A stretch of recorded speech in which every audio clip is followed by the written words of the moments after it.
Good morning, my dear student.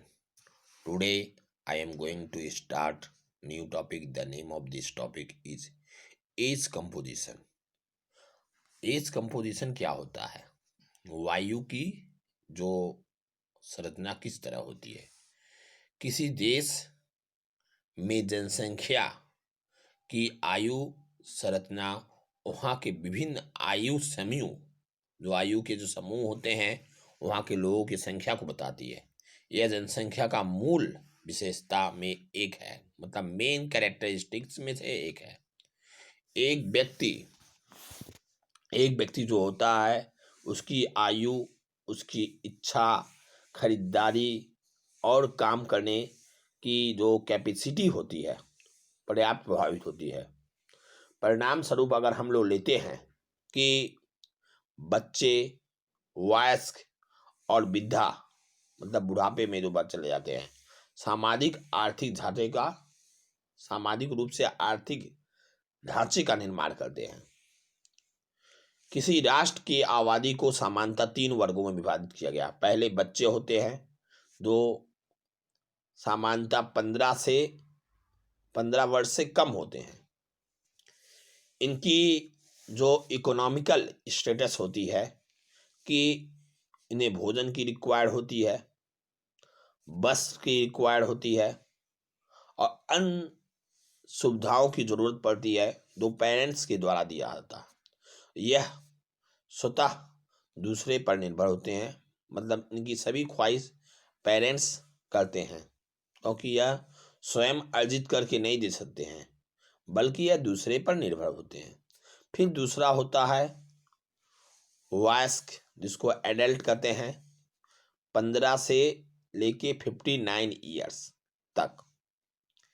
ये क्या होते हैं? ये बीच की कड़ी है, मतलब ये वृद्धावस्था को और इसको दोनों को मेंटेन करके रखते हैं। बच्चों का भी देखभाल करते हैं और जो उनके पेरेंट्स एजेड पर्सन होते हैं उनकी भी देखभाल करते हैं। ये आर्थिक रूप से उत्पादनशील होते हैं, उत्पादन करने वाले, प्रोडक्शन करने वाले, और जैविक रूप से प्रभावित होते हैं। यह जनसंख्या का कार्यशील वर्ग है। कार्यशील मतलब एक्टिव वर्ग माना जाता है इनको। और नेक्स्ट आता है टॉपिक आपका वृद्धावस्था, जो 59 से लेके और अधिक, जिसको सीनियर सिटीजन में काउंट किया जाता है, वरिष्ठ नागरिक में माना जाता है। ये आर्थिक रूप से उत्पादनशील और अवकाश प्राप्त होते हैं, जैसे सेवानिवृत्त हो जाते हैं, रिटायर हो जाते हैं, और ये अपने स्वतः अगर इनका मन होगा तो स्वतः ये कहीं न कहीं सर्विस कर सकते हैं, अदरवाइज ये घर पर रहते हैं। और इनका अहम भूमिका होती है, लेकिन मुख्यतः ये किस पर निर्भर होते हैं? अपने परिवार पर, क्योंकि जो वर्क एडल्ट व्यक्ति कर लेगा वो वयस्क व्यक्ति नहीं कर पाएंगे। तो इसलिए बीच वाले कड़ी को ही मुख्य मानी गई है, क्योंकि जब बच्चा छोटा रहता है, स्मॉल रहता है, तो धीरे धीरे वह ग्रोथ करते हुए वह बड़े हो जाने के बाद वह राष्ट्र के निर्माण के लिए एक आधारभूत हो जाता है और वही राष्ट्र की नींव बन जाता है।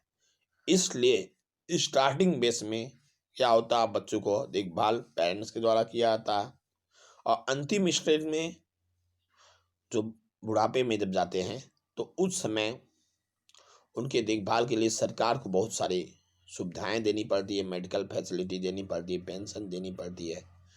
तो देश के विकास के लिए मुख्यतः जितने व्यक्ति कार्यरत रहेंगे उतना ही देश का इकोनॉमिकल स्टेटस हाई रहेगा, और जब कार्यरत नहीं रहेंगे, बहुत सारे बच्चे रहेंगे, उनके अनुसार उनको खिलौना बनाने पड़ेंगे, उनके प्रोडक्शन बनाने पड़ेंगे, तो उससे देश की इकोनॉमिकल स्टेटस थोड़ा डाउन होगा।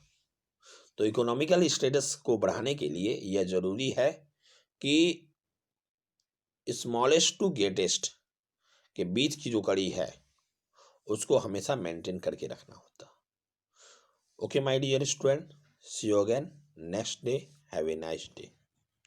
आज का आप लोग का वर्क रहेगा, write down about age composition.